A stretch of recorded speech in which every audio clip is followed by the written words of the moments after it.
दिसंबर 2017 के इंडियन और Sri Lankan cricket team के बीच न्यू दिल्ली में हो रहे एक टेस्ट मैच के दौरान श्रीलंकन प्लेयर्स को ब्रीदिंग प्रॉब्लम्स होने लगती है और कुछ प्लेयर्स को उनके रेस्ट रूम्स और फील्ड में वॉमिटिंग भी होने लगी थी। इसके कारण प्लेयर्स को मैच खत्म होने तक फेस मास्क का यूज करना पड़ा था। यह इंसिडेंस पहली नजर में कॉमन लग सकता है, लेकिन क्या आपको वाकई लगता है या कोई कॉमन प्रॉब्लम है, वो भी इंडिया की कैपिटल न्यू दिल्ली के पर्सपेक्टिव से? ना जी, बिल्कुल नहीं। यह कोई कॉमन बात नहीं है। दिल्ली में हर दिन लगभग 30 से 35 लोगों की डेथ रेस्पिरेटरी डिजीज से होती है और हर साल लगभग 10,000 लोगों की। वहीं इंडिया की एयर पॉल्यूशन हर साल लगभग 2 मिलियन लोगों को मारने की क्षमता रखती है। वर्ल्ड हेल्थ ऑर्गेनाइजेशन WHO के अनुसार इंडिया में क्रोनिक रेस्पिरेटरी डिजीजेस और अस्थमा से होने वाली डेथ रेट वर्ल्ड में सबसे हाईएस्ट है। नवंबर 25, 2019 को सुप्रीम कोर्ट ऑफ इंडिया ने एक स्टेटमेंट में कहा, Delhi has become worse than hello. Delhi की हालत नर्क से भी बदतर हो चुकी है। Supreme court justice Arun Mishra का कहना है, इससे अच्छा तो एक्सप्लोसिव का यूज कर सबको मार देना बेहतर है। इन सारी चीजों से तो आपको अंदाजा लग ही जाना चाहिए कि दिल्ली की हालत बुरी नहीं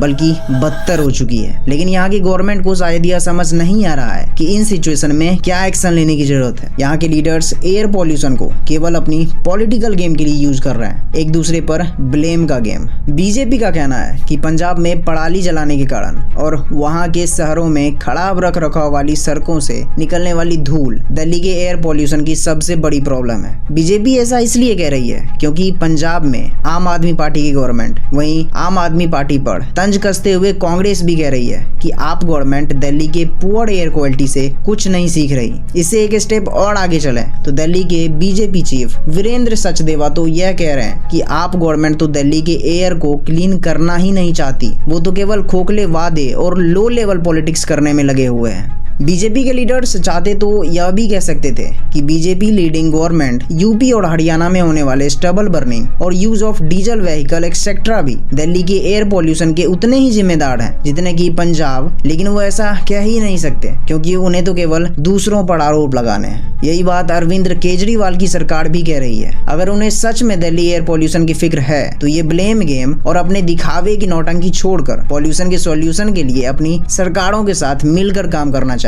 दिल्ली गवर्नमेंट भी हमेशा उस टाइम एक्शन लेती है जब पॉल्यूशन अपनी पीक पर होता है, यानी अक्सर ठंड के मौसम में, क्योंकि विंटर सीजन में पॉल्यूशन के कारण फॉग जमा होने लगता है, जिससे सभी को तो इतना पता चल ही जाता है कि यह फॉग एयर पॉल्यूशन की वजह से इकट्ठा हो रही है। Air quality life index report 2023 के अनुसार हालात तो इतनी खराब है कि दिल्ली में रहने वाले आम लोगों की जिंदगी इस पॉल्यूशन से 11.9 यानी 12 साल तक कम हो सकती है। और इस कंडीशन में सांस लेना मतलब 23 से 45 सिगरेट एक दिन में पीने के बराबर है। केवल गवर्नमेंट के भरोसे रहे तो दिल्ली तो नहीं ही बचेगी, साथ ही पूरा भारत पॉल्यूशन की समस्या से जूझने लगेगा। इसलिए अगर गवर्नमेंट थोड़ी एक्शन लेती है तो भारत के सभी नागरिकों यानी हमें उनसे 2 गुने एक्शन लेने होंगे। 2 गुने एक्शन का मतलब पहले तो हमें गवर्नमेंट के द्वारा पॉल्यूशन के क्योर के लिए जो भी एक्शन लिए जा रहे हैं उसे फॉलो करना, और दूसरा गवर्नमेंट के कामों पर नजर रखना, उनसे पॉल्यूशन क्योर के प्रोसेस और प्रोग्रेस का इंफॉर्मेशन टाइम टू टाइम लेते रहना, क्योंकि वैसे भी गवर्नमेंट की कामों में ट्रांसपेरेंसी होती नहीं है तो हमें पता ही नहीं चलेगा कि गवर्नमेंट के द्वारा